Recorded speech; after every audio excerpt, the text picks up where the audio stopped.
Week మా తమ్ముడికి health బాగాలేదన్నమాట. అంటే నార్మల్ కఫ్తో స్టార్ట్ అయింది. ఎందుకు నార్మల్ కఫే కదా అని చెప్పి లైట్ తీసుకున్నాం. మామూలుగా ఇంట్లో ఉన్న మెడిసిన్ వాడారు, బట్ తగ్గలేదు. ఇంకా సరే అని చూపించడానికి వెళ్ళారనమాట. హాస్పిటల్కి వెళ్తే సార్ ఒకసారి ఎక్స్రే తీయండి అని చెప్పారు. మా ఫాదర్ ఎక్స్రే డిపార్ట్మెంట్ ఆర్మీ. సరే చూసారనమాట. చూసారికి అసలు మా ఫాదర్కి మాటలు రావట్లేదు. ఏమైంది ఎందుకు చెప్పట్లేదు అనమాట. చూస్తే రైట్ లంగ్ లో ఒక ప్యాచ్ అనేది ఫామ్ అయింది. అసలు ఈ ప్యాచ్ ఎందుకు వచ్చింది? 20 years మా తమ్ముడికి, 4 అమ్మాయి తర్వాత పుట్టాడనమాట అబ్బాయి. అసలు ఏం అర్థం కాలేదు మాకు. అసలు క్వశ్చన్ మార్క్ అయిపోయింది మా ఫ్యామిలీ మొత్తం. సో ఇంక సరే అని సిటీ స్కాన్ తీయమని చెప్పారు. 11 o'clock చెప్పారనమాట. నేను అప్పుడు పాస్టర్ గారికి మెసేజ్ చేశాను 11 o'clock ప్రేయర్ చేయమని. మరి పాస్టర్ గారు అప్పుడే ప్రేయర్ చేసి నాకు మెసేజ్ కూడా ఫార్వర్డ్ చేశారు, వాయిస్ మెసేజ్. చాలా థ్యాంక్స్ అండి. ఇంకా సిటీ స్కాన్ తీపిచ్చాము. తీస్తున్నప్పుడు కూడా తీసే టెక్నీషియన్స్ చెప్పారు లంగ్ అంతా ఇన్ఫెక్షన్ వచ్చింది, రైట్ సైడ్, మేబీ టీబీ అని అన్నారనమాట. ఇంకా అసలు వర్డ్స్ లేవు. టీబీ ఏంటి, 20 years అబ్బాయి, అసలు కఫ్తో రావడం ఏంటి, టీబీ అంటున్నారు. అసలు ఏం అర్థం కాలేదనమాట. మా ఫాదర్ చాలా ధైర్యంగా ఉంటారు, బట్ మాకు ఏమైనా అయితే తట్టుకోలేరు కదా. ఇంకా అసలు మా డాడీకి ఎక్స్రే చూడడానికి కూడా భయం వేసేసింది అనమాట. ఎక్స్రేస్ తీయడానికి చూడడానికి కూడా. ఇంకా సరే అని రిపోర్ట్ వచ్చింది, ఇన్ఫెక్షన్ ఉంది అని చెప్తుంది అనమాట.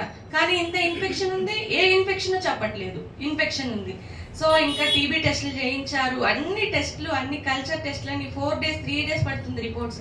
టెస్ట్కి ఇవ్వడం, ఇంకా అందరూ భయపడ్డం ఏం రిపోర్ట్ వస్తుందా అని. మరి అద్భుత రీతిగా అన్ని టెస్ట్ రిపోర్ట్స్ ఓన్లీ ఇన్ఫెక్షనే చూపించింది. నిజంగా మేము దేవుడు ఒక్క మాటే అడిగామన్నమాట, నీవే ఇస్తావు, ఏదో ఒక పెద్దదాన్ని ఆపడం కోసమే ఈ చిన్నదాన్ని మా జీవితంలో దయచేసావని మేము నమ్ముతామన్నమాట. అసలు మేమందరము, మా అక్క యుఎస్ వెళ్ళారు లాస్ట్ వీక్. తను అంత భయపడుతుందంటే నేను వచ్చేస్తాను, ఏమవుతుంది, ఏమన్నా అయ్యిందేమో అని చాలా భయపడ్డాము. మేము మా ఫ్యామిలీ మొత్తం ఒకటేసారి బాప్తిజం తీసుకున్నాం అనమాట. మేము 5 పిల్లలము, మా మమ్మీ డాడీ.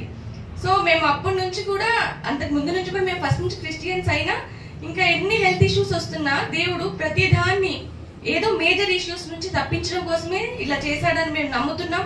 అదే మా జీవితంలో దేవుడు దయచేశాడు. ఇంకా అయిపోయింది. ఇన్ఫెక్షన్ కోసము మెడిసిన్స్ వాడారు. ఈవెన్ 5 days మళ్ళీ ఎక్స్రే తీశారు.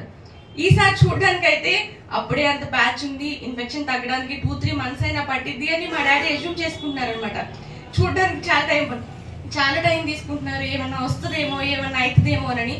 చూస్తే అసలు అది మిరాకిల్ అనాలో ఏమనాలో, ఈవెన్ ఒక సింగిల్ స్పాట్ కూడా లేదు ఆ ఎక్స్రేలో. నిజంగా దేవుడే మా జీవితంలో ఇంత అద్భుత కార్యం చేశాడు. ఓన్లీ 5 days మాత్రమే మెడిసిన్ వాడారు. ఆ 5 days మొత్తం తగ్గిపోయింది. నిన్ననే హాస్టల్ కి కూడా పంపించారు. తను IIIT కడపలో బీటెక్ ఫైనల్ ఇయర్ చదువుతున్నాడు. ఇంకా నిజంగా ఈ కార్యము దేవుడు చేసింది. మేము డాక్టర్స్ కూడా ఏంటి అసలు 1 week లో ఎక్స్రే ఎంత మంచిగా రావడం ఏంటి, మీరు సరిగానే తీపిచ్చారా అన్న సిచ్యువేషన్ అనుకున్నాం అనమాట. కానీ ఇప్పుడు వాడు మంచిగా అయ్యాడు.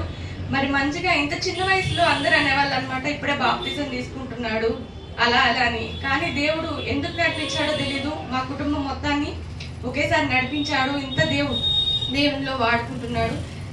లాస్ట్ వీక్ నేను చర్చ్కి రాలేదు. ఈ హాస్పిటల్స్ వీటి చుట్టూనే తిరుగుతున్నా ఉన్నాను. అండ్ నేను ఇక్కడికి వచ్చి 2.5 years అవుతుంది. నేను అక్కడి చర్చ్కి వెళ్ళేదాన్ని, హెబ్రోన్ చర్చ్కి. అంటే 10:30 కల్లా వెళ్ళిపోయేదాన్ని. చర్చ్ 11కి ఓపెన్ చేసేవాళ్ళు. వచ్చేసరికి 1:38. నేను చూసేదాన్ని, బట్ తెలియదు ఇక్కడ చర్చ్ జరిగిద్ది అని. ఒకసారి సిస్టర్ పాట పాడుతుంటే నేను చర్చికి లేట్ అయిపోయాను, అసలు ఎందుకు ఇలా జరిగిందని చాలా ఫీల్ అవుతున్నాను అనమాట. కొంచెం ముందు లేవాల్సింది కదా వెళ్ళాను.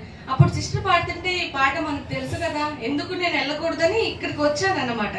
ఇంకా అప్పుడు స్టార్ట్ అవ్వడం. నేను ఒకవేళ ఇంటికి వెళ్తే తప్ప ఇంకెప్పుడు నేను చర్చ్ మానేదాన్ని కాదనమాట. సో ఇంత పెద్ద ఆపర్చునిటీ, అందరితో కలుసుకునేలాగా, అందరితో షేర్ చేసుకునేలాగా రావడానికి దేవుడు నన్ను ఆ రోజు లేట్ చేశాడని నేను ఎప్పుడు అనుకుంటాను, నేను ఎప్పుడు చెప్దాం అనుకుంటాను.